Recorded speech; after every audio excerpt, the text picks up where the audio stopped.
Hi everyone, so today we have here with us Dr. Stephen Hicks. He teaches at Rockford University, where he also directs the Center for Ethics and Entrepreneurship.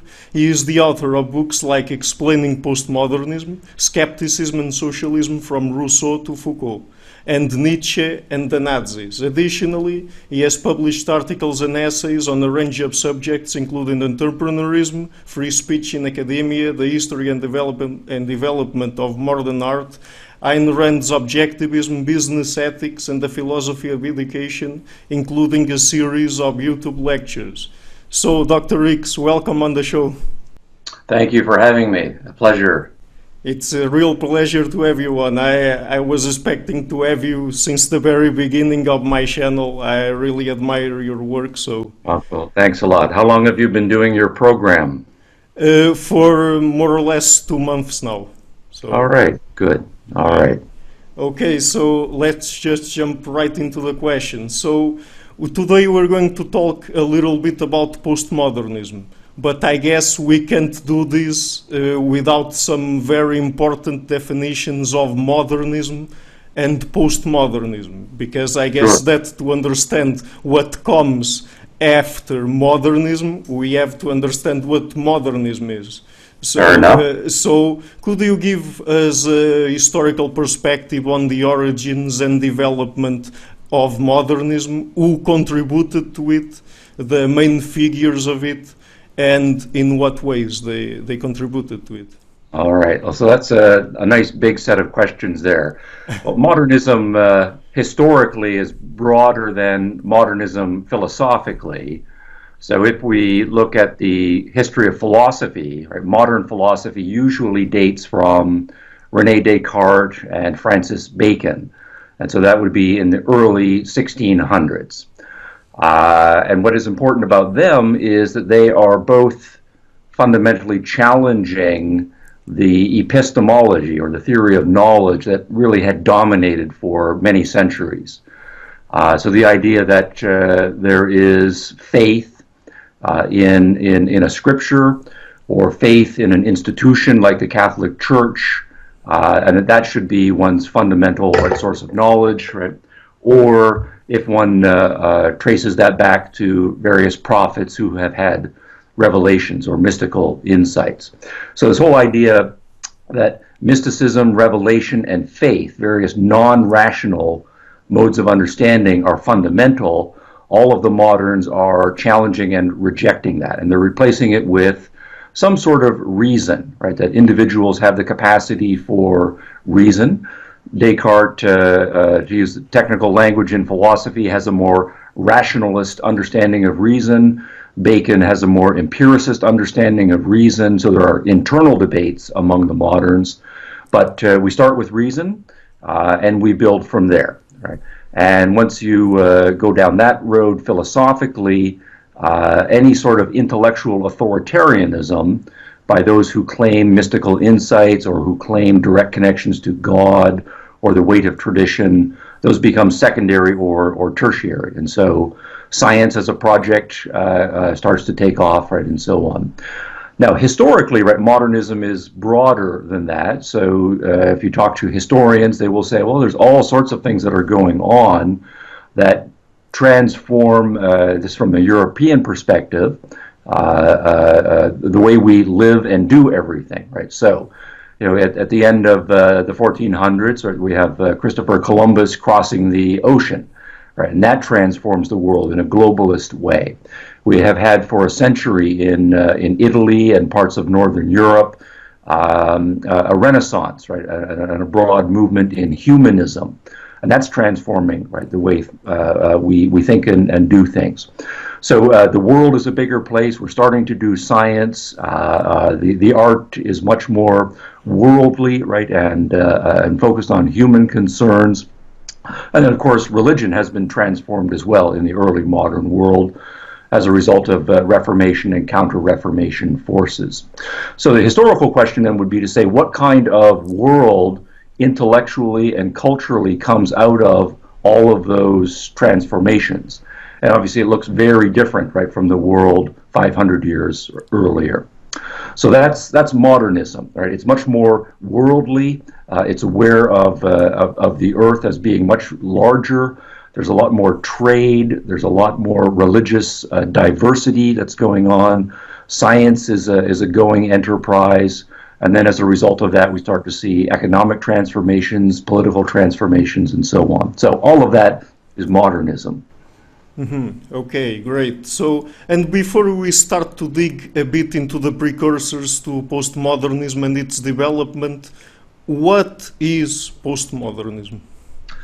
Well, postmodernism then is a rejection of all of the important intellectual principles and all of the cultural manifestations of modernism.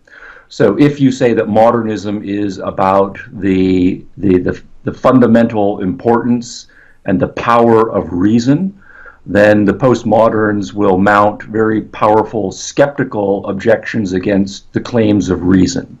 So the epistemology, right, goes down. The moderns are arguing that science can, in principle, answer any question, right, about the world. The claim is not that we are going to be omniscient, but that scientific method should be used by everyone and applies to everyone, and that it can, with great effort, figure out important truths right about the world. What you find in postmodernism is a suspicion and often a cynicism, right, about the scientific project, right, as a whole.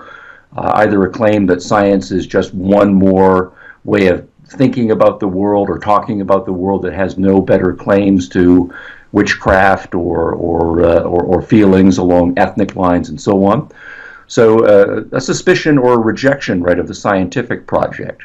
Another element that's important to modernism is the importance of the individual, right? That individuals, right, need to think for themselves, that we should respect individuals' religious views, including rejection of religion, and we need to be tolerant and give people lots of space to do their own thing when it comes to religion. In politics, we need to respect individuals' rights to their own lives, liberty, pursuit of happiness as those individuals conceive it. Typically, there's a kind of free market capitalism that comes out, because free market capitalism really is individualism applied to the economic realm. You leave people free to decide what they're going to make, whom they're going to trade with, what they're going to consume. So what we find, though, in postmodernism is obviously again a suspicion or an outright rejection and condemnation of any sort of free market capitalism. The kind of political liberalism that is dominant in modern circles is rejected, and we find strong streaks of authoritarian types of political philosophy advocated by postmoderns. Kind of in degenerate form, it comes out as political correctness in a small scale, where you really want to control everything other people do and say. But then more broadly, the whole postmodern analysis is not individualist in that it's collective or collectivistic, because they are very much about seeing people as in groups fundamentally, as constituted by their group membership. And so we don't really see individuals anymore. Instead, we see members of racial groups in conflict with each other, or gender groups in conflict with each other, or ethnic groups in conflict with each other. So it's highly collectivistic, thoroughly, and that then means it rejects all of the individualism on principle and the cultural manifestations of individualism that are characteristic of modernism. Okay, so I think that was a really good synthesis of it. So, thank you. Okay, so now to come back a little bit and to try to trace postmodernism to its origins and its development. So in your book, Explaining Postmodernism, you trace it back at an epistemological level to Kant. Because Kant had this epistemological theory where he divided what he called the noumenon and the phenomenon. So I think it is based on this idea. Could you elaborate a little bit on it? Right. So postmodernism does draw heavily on the epistemological story, right? And Kant is important here. On the normative side of things, Rousseau, I think, is very important. But yeah, let's take the epistemological story here. We mentioned earlier Bacon and René Descartes, so in the early moderns. So if we then go back to the early 1600s, there is a philosophical revolution that has high hopes for the power of reason, variously conceived. But then if you do a standard story in history of philosophy, you'll trace the developments of empiricism through John Locke, Bishop Berkeley, and David Hume, and then David Hume is the generation before Kant, right? And if you trace the story on the continental side, right, starting with Descartes, you tell the story that goes through from Descartes through Spinoza and Leibniz, and then Leibniz again is a generation right before Kant. And to make the long story short, this is now a century and a half. Both of those traditions run into problems in developing a satisfactory account, right, of how reason is supposed to work epistemologically. Either they end up being very skeptical about sense perception and its ability to give us direct and accurate knowledge of an external reality, or they reach skeptical conclusions about abstractions and concepts, and not seeing how those can be tied to an external world that exists independently of our minds, or more broadly, they have troubles understanding propositions and logical formulations and seeing how logical principles and higher order epistemological concepts can actually tell us anything about the way the external world works. So on both the empiricist side and on the rationalist side, we are reaching skeptical conclusions, right, about the power of reason.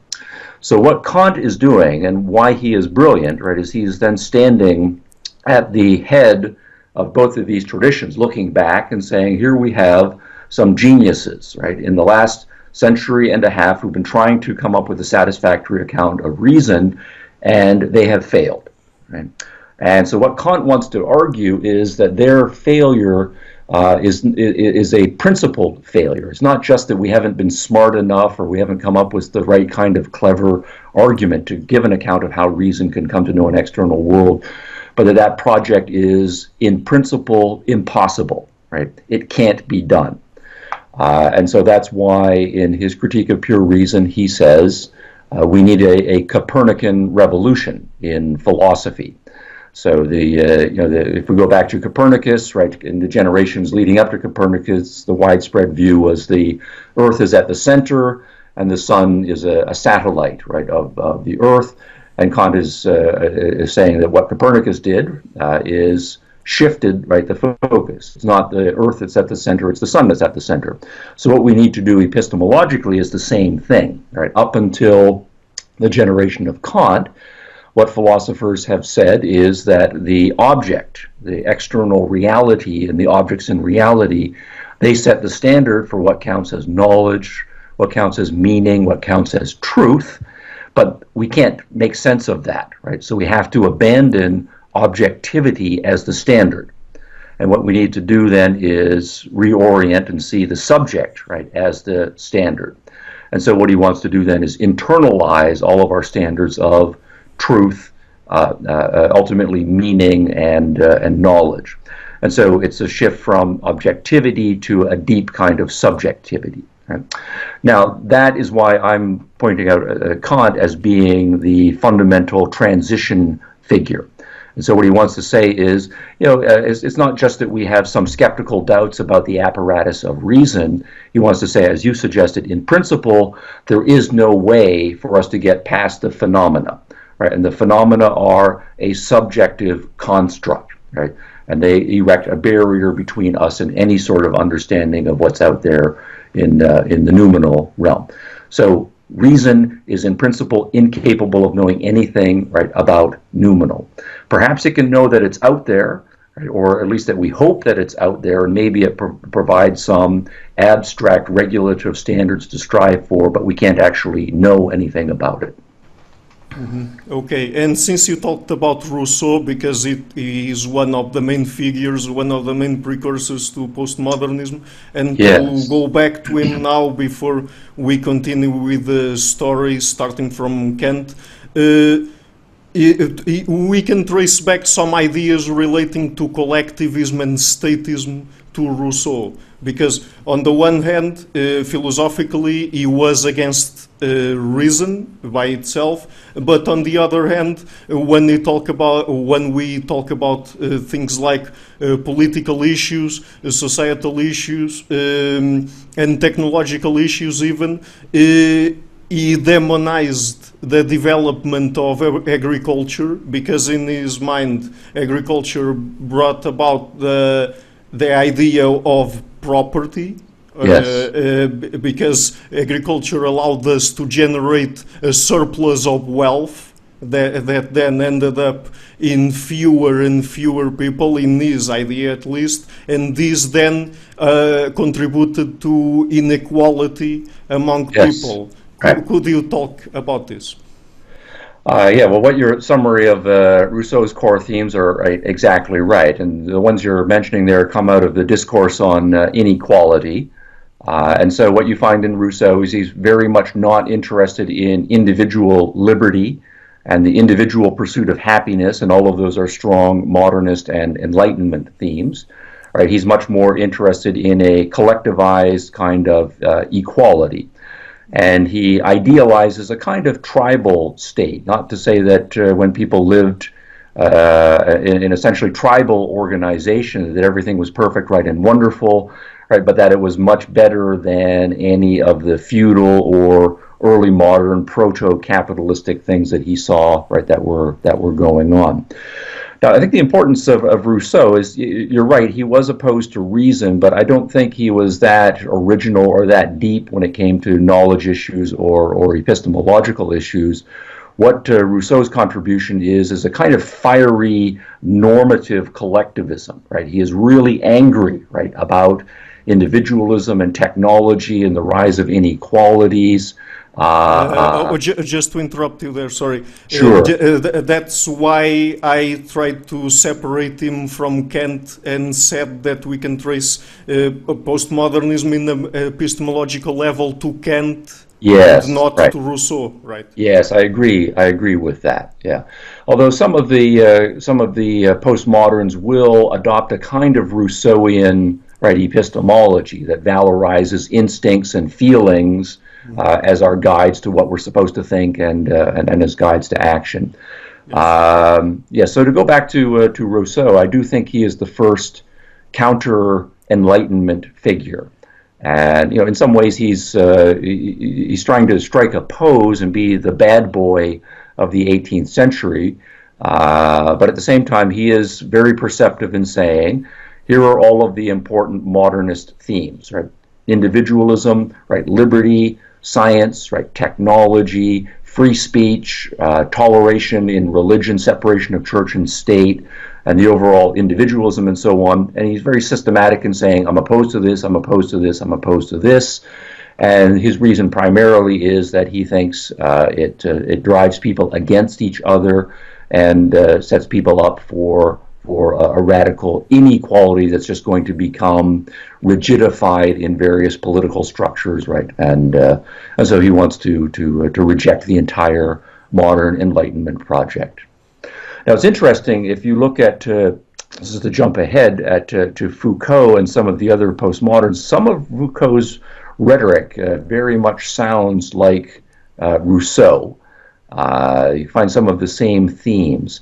And one of the things that does come out, we might talk about this a little later, is that as the postmoderns, while they're on the left, right, politically, are modifying and rejecting some elements of Marxism, classical Marxism, what they do find themselves doing is reinvigorating certain Rousseauian themes. And so in some ways, Rousseau is in the 1800s, Marx is in the 1900s. Certain strong segments of left thought are initially attracted to kind of Rousseauianism, but then they go through a long Marxist phase but they end up in a kind of updated Rousseauianism, and that's an important element of postmodernism. Okay, so getting back to Kant and now following with the epistemological path, let's say. So after Kant, it gets started a wave, let's say, in philosophy that we could call German idealism.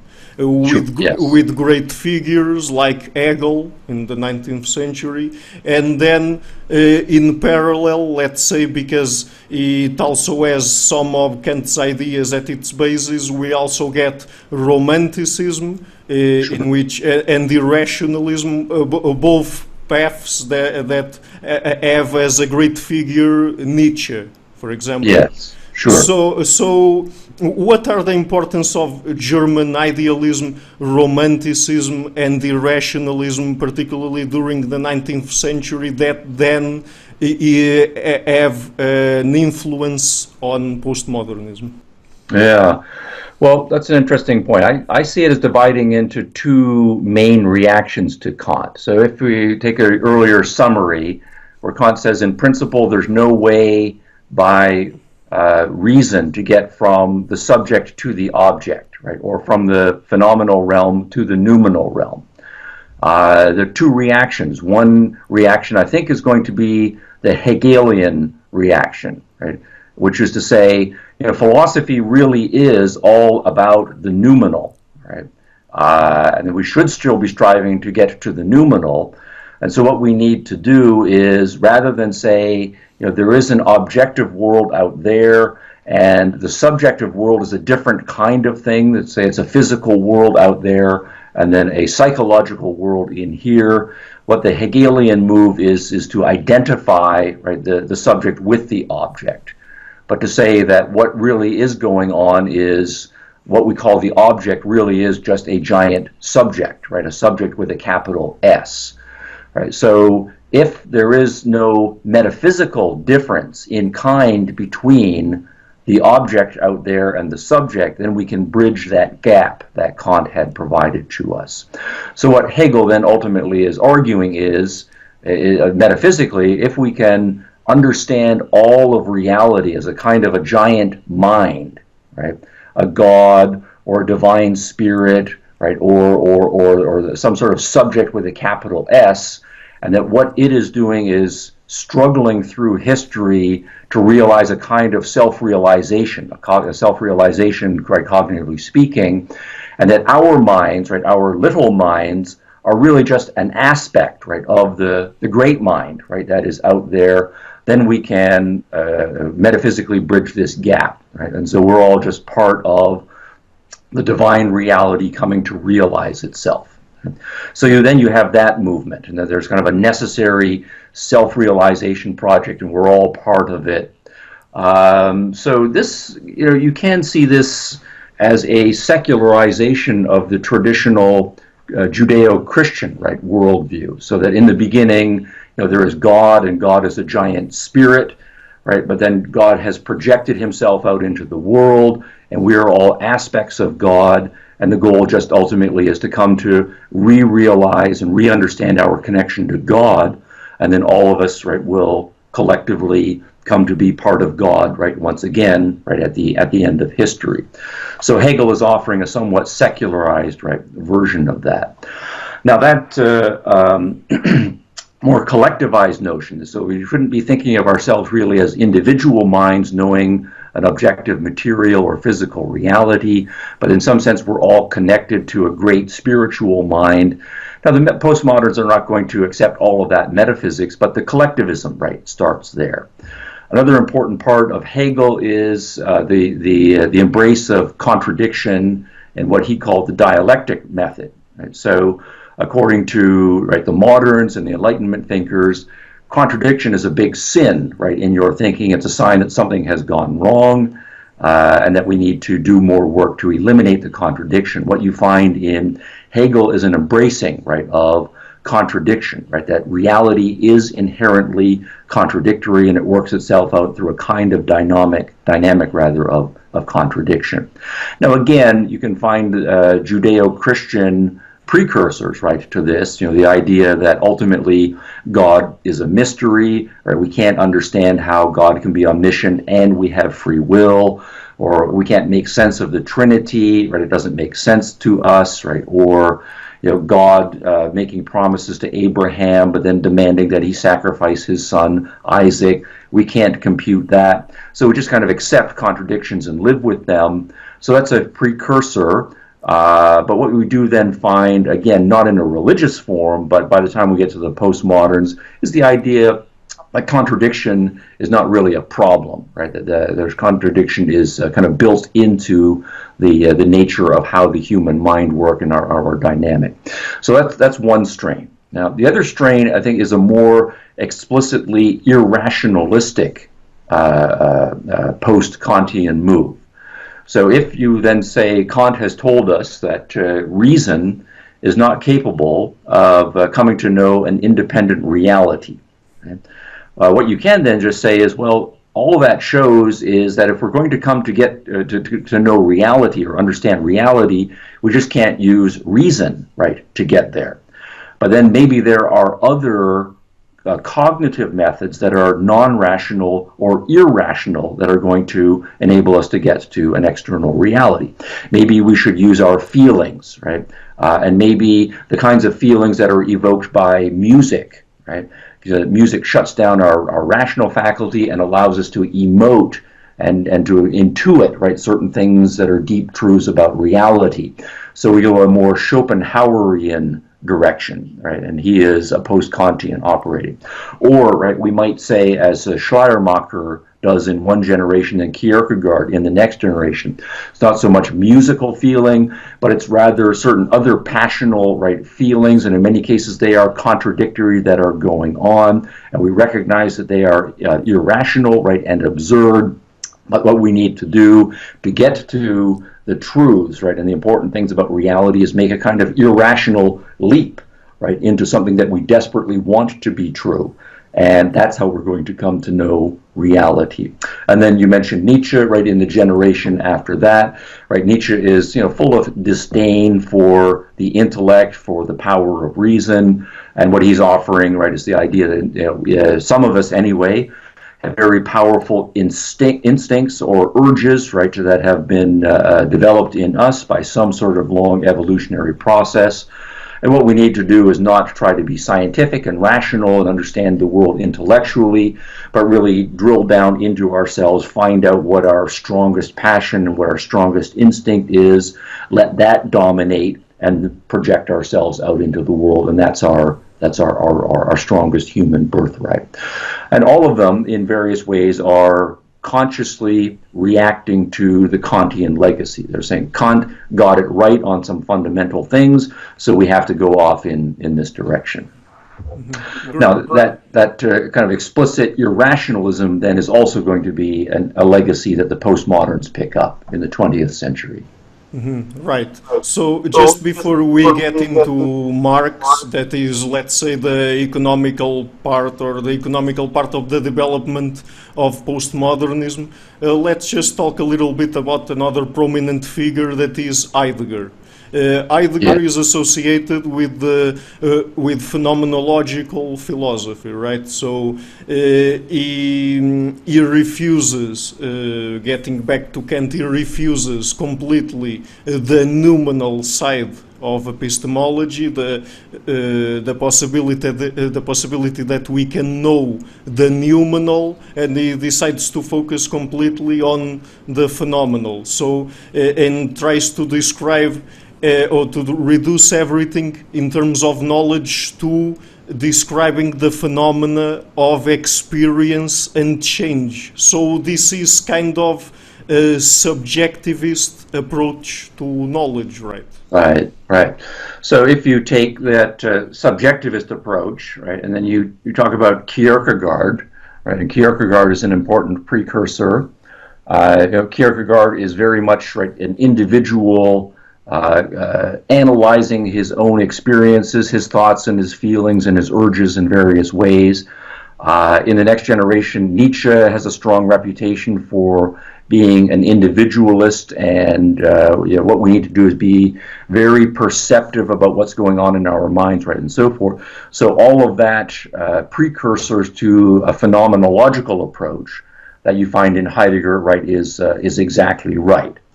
But at the same time, you will also find in Heidegger a kind of collectivism, right, that what you need to do really is embrace your collectivity, because it's not just you as an individual who's engaging in this self-discovery project. It's rather your group, right, that has certain traditions, and people in your group are embarked on the same project. And the way that you're going to best realize that is by merging yourself, right, with your collectivity. And then if you read in say, What is Metaphysics, that 1920s essay, Heidegger explicitly cites Hegel, right, as a precursor on the metaphysical point as well, that ultimately, right, being and nothing, right, are one and the same sort of thing, or there is a kind of an identity of being and nothing. Heidegger says that's exactly right. And so you have, yes, the phenomenological method integrated with a kind of group collectivity in the service of still a kind of Hegelian metaphysics, right, ultimately. So it's a three-strained package. And so I think what's important, right, about Heidegger in the early part of the 20th century is that he is the one who takes all of the elements, right, of 19th century continental philosophy and puts them together in a package. Mm-hmm. Yes, right. So, and now to get into Marx. Okay. Yes. So, as we all know, an anti-capitalist economical approach, and he made some predictions that you are also talk about in your book, that all of them failed. Yeah. Talk about that. Sure. Yeah, Marx was a PhD in philosophy, and while he's most famous for his economic theories, he did have an entire philosophical system that was part and parcel of that. I don't know that Marx is that great as a philosopher. I think he would be a minor figure in the history of philosophy if it hadn't been for the kind of successful political revolutions, right, of the 20th century. But nonetheless, he does have certain philosophical views and certainly political economic views that resonate, right, with a lot of people. And in some ways, it's a relatively simple story that people can wrap their minds around, right, because we understand the dynamics of rich and poor. We know what it's like in our work lives to have the boss-worker dynamic and the ways in which that can be dysfunctional. Marx, of course, in many respects, like a lot of people in the 19th century, recognized that early modern capitalism and liberalism were revolutionary, and there are all of these transformations going on socially, and of course things are often messy when revolutions, right, are going on. But yeah, the important thing for the intellectuals, and here I would say, just think about how the Marxist intellectuals processed Marx in the generations after him. There was quite early recognition that Marx's theories failed, in the sense that if it's supposed to be scientific method, that we have a sociology here, that we have a theory, the theory makes certain predictions, and then we look at the data, the social data. If the data comports with the theory, then we will take that as confirmation. But if the data goes against the theory, then as social scientists, we should at least modify the theory significantly or reject it outright. So the kinds of predictions that shortly after Marx died, so by the time we get to the end of the 19th century, 1800s, Marx had prediction, that revolution was coming, and there were, many times, right, that revolution did not materialize. So there's a question: why is the revolution not materializing in the most advanced countries like Marx said it was supposed to? So people are scratching their heads and saying, well, maybe the story is more complicated, and they start to modify Marxism. But the important ones, the ones that I highlight right in my book, are, if you take the standard Marxist slogan, right, that the rich get richer and the poor get poorer. Right? So that's a claim about the logic of competition, particularly the logic of competition in a free market capitalist society. Right? So Marx then says, essentially every transaction you have a winner and you have a loser, and as a result of that, the winner gets a little bit richer, the loser gets a little bit poorer. Right? So people start to spread out. And then as we have another round of competition, the rich are in competition with each other, right? One will win and one will lose. So the richer one gets a little bit richer. And the poorer one, so the loser, right, then becomes a little bit poorer. So you have a stratification, right, of society. And ultimately the logic is supposed to be that we end up with a lot of people who are very poor at the bottom of capitalism, the hierarchy, and a small number of people at the top who are very rich and in control of all of the assets. Now that's the logic of Marx's predictions, but when you start to look at the actual data, even say by 1900, and certainly as we get on into the 20th century, right, it's the opposite. The number of poor people is shrinking, right, in the capitalist countries. Right? Poor people are getting richer, right? Their wages are going up. What their wages can buy is going up, right? People are starting to live longer. Their houses are getting bigger. They're having more transportation and entertainment options available to them as well. So Marx had said the proletariat, or the poorer classes, were supposed to become very, very large, right? But the opposite is the thing that is happening, right? Poverty is becoming much smaller.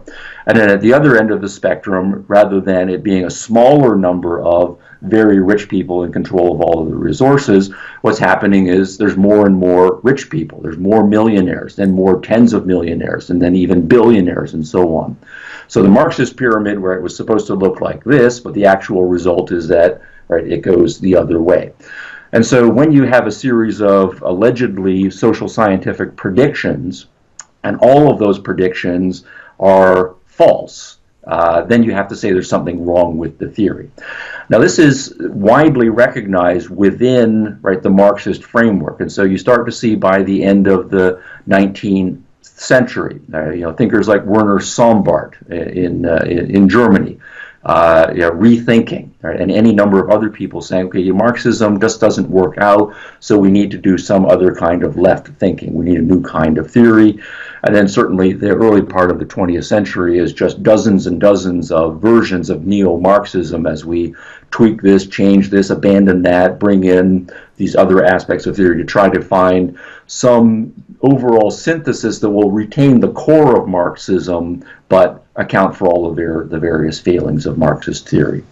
Mm-hmm. Okay, and now that we're talking about Marx here, and just to clarify another point, every time I discuss with a Marxist and I say that postmodernism has a Marxist theoretical basis, they immediately reply something along the lines of oh no, Marxism has nothing to do with postmodernism, because they don't usually like to be associated with postmodernism, at least some of them. And what I usually tell them, and please tell me if this is a fair assessment of it or not, is that there's not really a relationship of identity between Marxism and postmodernism, but rather a relationship of continuity.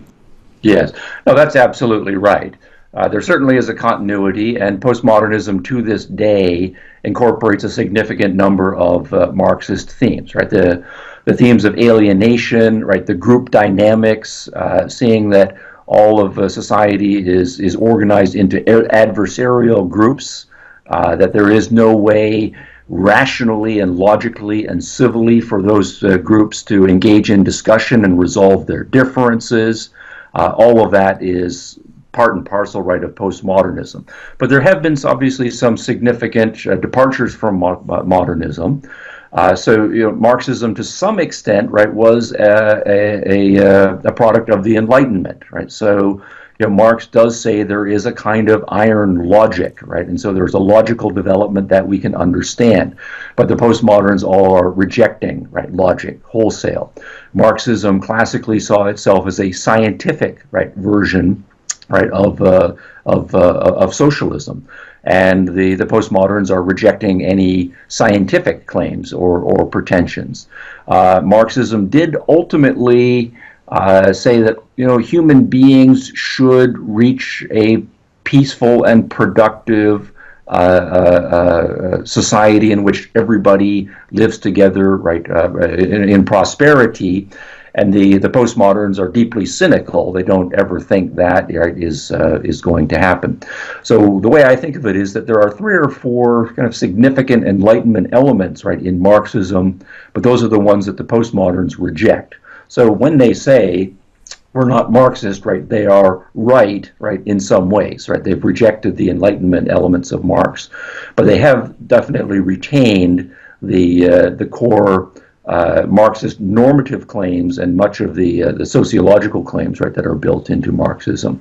So it's I think it's fair to say that there is a continuity right there, and that postmodernism is in part a neo-Marxism, right, or if you want to put it in provocative terms, it's a Marxist heresy, right. But it adds some epistemological things that are not there in the original Marx. And as we were suggesting before, it reincorporates some Rousseauian themes as well. So there's the kind of the Kantian epistemological story, the Rousseauian normative story, and the Marxist normative story, and all of them are still operative. Mm-hmm. Great. Thank you for that clarification, because now I will finally have someone with enough authority on my channel doing this clarification for my Marxist friends, let's say. Right, and one important thing to think about is if you just think of the leading European postmodernists, so Derrida, very sympathetic to the French Communist Party and publishing in explicitly Marxist and neo-Marxist journals. Lyotard, editing, very far left and Marxist and quasi-Marxist journals, as well. Foucault joining the French Communist Party, for some years. He abandoned the French Communist Party after it became too authoritarian and was just taking orders from Moscow. But even then, in the 1960s, he is a Maoist, and very much in favor of what's going on in communist China. So, it's not classical doctrinaire Marxism that we are talking about, but it is certainly informed deeply by Marxist themes. Mm-hmm. And what was the importance of the Frankfurt School in promoting Marxism with, let's say, a new facade and the influence they might have had on postmodernism? Yeah, well, that's an important sub-theme. Foucault, interestingly said that he wished he'd read the Frankfurt School earlier than he did. So he arrived at his postmodern themes kind of independently through studying kind of other social manifestations and psychology. But there certainly is a parallel there. And many of the other postmoderns came to their postmodernism in part from reading people like Derrida, Lyotard, Foucault, and so on, but also more directly from Frankfurt School thinking. Well, so the important point here is the Frankfurt School thinkers are again informed by a kind of Marxism, but recognizing that classical Marxism has all sorts of failings to it. It's not working out. Right, and so what they're doing is saying, if you take, for example, the Marxist theme, that as a result of the exploitation and alienation, that is built into capitalism, what is supposed to happen is that the workers are to realize their oppression, to realize their exploitation, and to develop a kind of class consciousness. And then they will organize themselves and realize that they are being exploited, and then on the basis of that realize they have the superiority of numbers, and then revolt against the capitalists, take over the means of production, and then usher in some kind of socialist society. And so what the Frankfurt Schools are realizing after World War I especially is that that's not happening, that the workers in the capitalist societies don't seem to be feeling that alienated, right, and oppressed. Instead, what's happening is they are buying cars, right? They are buying houses, right? They're going to the movies. Their lives seem to be fine. They seem to be relatively content. You know, they may not love their jobs, and there might be gripes and complaints here, but by and large, in the capitalist countries, the lives of the workers, right, is pretty good. So why is the exploitation of capitalism not manifesting itself in the psychology, right, of the workers? So the insight of the Frankfurt School, right, is then to say that in addition to the Marxist economic and sociological analysis, we need to have a better psychology, right? We need to have a more rich, robust psychological theory. And so what they would say is, you know, Marxism, with its very strong tabula rasa or blank slate understanding of the human mind, is much too primitive a theory of psychology. So what we need to understand is that human psychology is much more complicated.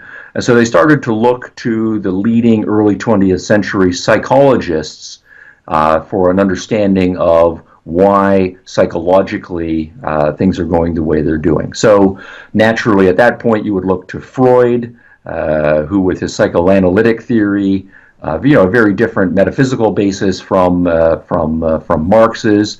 But what Freud is very interestingly doing is arguing that a lot of neurotic things, a lot of psychological contradictions and tensions, that human beings are very good at repressing those, driving them underground, and then telling themselves consciously a kind of a nicer and prettier story about what their lives, right, are all about.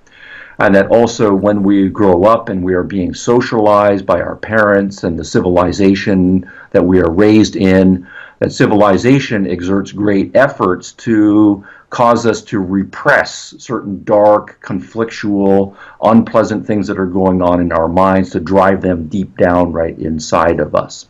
So what the Frankfurt School thinkers are doing in one of their main programs is saying what we need to do is to take those Freudian, right, insights about repression, right, of conflict and unpleasant ideas, and incorporate those into a new Marxist synthesis. So they're convinced, right, as Marxists, right, that Marx is right. You know, there is alienation, there is conflict, there is oppression, right, in capitalist society. But what capitalist society is very good at doing is causing the victims of the exploitation and the oppression to internalize it and to repress it in themselves. So the workers, right, think, right, that, oh, my life is good. I just bought a new car. I just bought a house, right? I love these movies, right? And I'm feeding my family. So they think that that life is good, but that just means that they have bought into the propaganda, right, of the capitalist system, and all of the conflicts and the doubts and the alienation that they're feeling, they have just internalized it and repressed it, right, in various ways.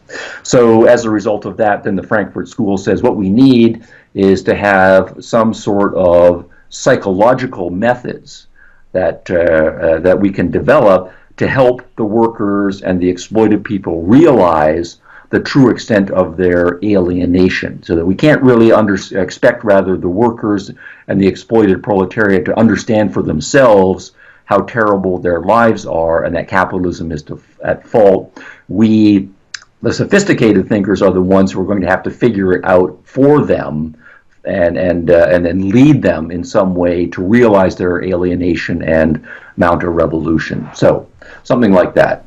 Mm-hmm. Okay, so now to get into the great postmodern thinkers, in your book you identify Michel Foucault, Jean-François Lyotard, Jacques Derrida and Richard Rorty as the great postmodernists, the ones whose ideas and philosophy set, let's say, the foundations for what would become known as postmodernism, right?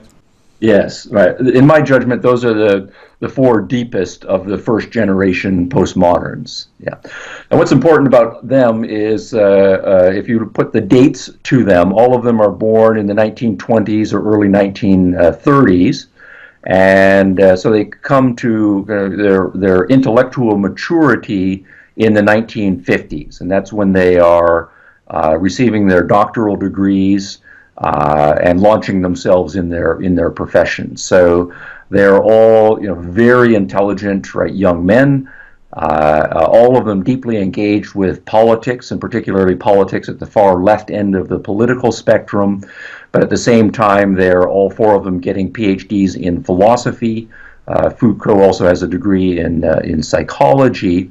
And as part of their philosophical training, they are getting a first-rate education in epistemology. And so they know very well the entire story, right, from Kant on through Kierkegaard, Nietzsche, Heidegger, and the failures of the logical positivist tradition as well.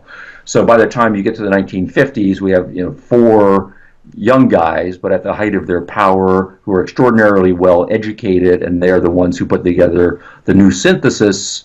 And of course, they have disagreements among themselves on various sub-important points, but overall, broadly, that package is the one that comes to dominate by the time we get to the 1960s and into the 1970s, and they are the ones then who have the deserved reputation for being the leading first-generation postmoderns. Okay, so, and postmodernism had a lot of influence in the social, cultural, and political movements in the 60s and 70s, and it even had a lot of influence in the creation of certain social studies like women's studies, black studies, gay studies, and so on and so forth. Yes. And then it also, for example, certain scientific disciplines like sociobiology in the 70s and 80s got a lot of backlash coming from these areas. And then in the 90s we also got the development of third wave feminism. So to get to the current situation, because I get from certain people the idea that we already got some peak activities, let's say, from postmodernism against science and in the political realm in previous decades. And now we're going through another one. And those people say that this is just a temporary thing and that it will go away. What is your opinion? Do you think that it is really a temporary thing? Or that now it has certain particular traits that render it different from what we had before? I think all of those things have strong elements of truth in them. That entire summary, right, that you gave. Foucault, Derrida, Rorty, and so on. They are prominent in the 1960s and the 1970s. So I would think of that as first wave, right, postmodernism. And it's coming out of philosophy, but interestingly, while philosophy reaches that skeptical moment, right, during that generation, philosophy then moves on by the time we get to the 1980s, 1990s, and so on. And so in my view, philosophy is much healthier. It has all of the skeptical elements right in it, but there are philosophers working on what I think of as real problems, progressive problems, philosophy as it ought to be done. So what has happened, though, is, as you suggested, that those philosophical arguments really were taken over by other disciplines. So the philosophically minded thinkers in sociology, in anthropology, in literary criticism, and so on, and in some of the other humanities and social sciences, they largely embraced postmodern philosophy and then applied it to their specific disciplines. And in many cases, that worked in the traditional disciplines. So many sociology departments, right, that was an established disciplines, right, became postmodern, anthropology departments, right, and so on. But at the same time, part of postmodernism is to say we should not think about human beings as human beings really anymore. There's no such thing as a universal human nature or rights and normative principles like the right to life, the right to liberty, and so on that apply to all human beings. Instead, we have these various race, class, and gender, right, or ethnicity, right, designations. And so part of the postmodern package is to say that we have to understand all of these different groups as having their own epistemology, right, so to speak. And if we're going to then understand each group, we have to have specialized departments that are able to focus on each group. So yes, then you do get the various racial departments that come into existence, the various gender departments, or the ethnicity departments, and those are being created in the 70s and 80s, and on into the 90s. And at that point, then, by the time we get to the 90s, we're in kind of a second wave of postmodernism, and that is the theory of postmodernism as it's developed by Foucault, Rorty, and so on, then becomes institutionalized in the university in various departments. And so there has been dramatic restructurings of departments, very dramatic changes of the reading list and what counts as a curriculum element in various universities. And now that is 20 years behind us, and so we are into a third generation of postmodernism, and then what we have really are students and now mid-career professors who were trained in the 1990s, and so on. And so they are obviously, in my reading, most of them are much less intellectual, In many cases, they do not know the philosophy very well. They can talk the talk for 5 minutes, or so, but what they are really interested in saying, we don't need to know these arguments, we don't need to know the philosophy, we don't really need to try to talk to people outside of our own group. The important thing now is just action, getting things done. We know what we believe, we know what we are committed to, and we are just passionately trying to, by any tactics, achieve our agenda inside the university and outside the end. So you have a strong anti-intellectual, pro-activist, even to the point of physical confrontation movement, and that's what we are experiencing now in the third generation. Now then, will that last? I would like to think it will last, partly because as a person who's interested in ideas, the postmodern ideas, if you read the big names, they are interesting, but they've been absorbed, and I think there's now a lot of smart people who are responding to them. To a large extent, postmodernism was able to get attraction because people who were working on interesting intellectual projects just said, hey, that's kind of ridiculous, I'm not going to pay attention to it for a long time. And so in the vacuum, many of the postmoderns were able to institutionalize themselves. I also like to think that it is a universal human trait among young, smart, energetic, ambitious people that they want to make something significant of their lives. And if you are healthy as a young person, the postmodern cynicism and jadedness and the idea of ultimate futility of everything, and that we have to just see everybody as our adversarial enemies and there's no tolerance and respect, that's going to be alienated to the smart, energetic, younger people, who are coming on, so they will be less attracted to postmodernism. I do think this is a slight psychological speculation, but it's largely anecdotal. I do think that postmodernism does push some negative psychological buttons, and it does find itself attractive to people who are disturbed and alienated for reasons that may not be intellectual or philosophical at all. But nonetheless, the postmodern themes, of cynicism and adversarialism gives a voice to psychological issues that are going on in them, and so it attracts a subsegment of the population that are already kind of psychologically problematic.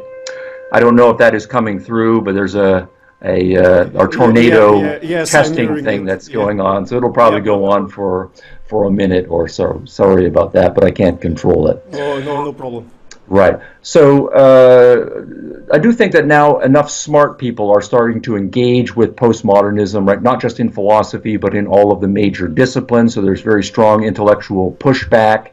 And I do see, especially among younger people, people your age and so forth, a lot more activity, People saying, postmodernism is crap, it's not progressive, it's stale, it's now 3 generations old, and it's just been retreading the same old arguments. And we actually want to figure out what's true, We want to do something good in the world. We think it's possible to make the world a better place, to live beautiful, noble lives. And postmodernism is not offering us anything that is enabling us to do so. The big challenge, though, is going to be that postmodernism is now, to some extent, institutionalized. There are a lot of professors in student services departments that have a lot of control over the student life on campuses. There's a kind of monopoly on many universities that are postmodern. So that institutionalization is a battle that has to be fought as well. So it's not then going to be just an intellectual battle. It is also an in the trenches politics battle. How it will end out, I can't say. Mm-hmm. So we've just hit 1 hour. I'm getting mindful of your time. I don't know if you have the time for another question or not. I think one more quick question should be good. Okay. So to get right to it.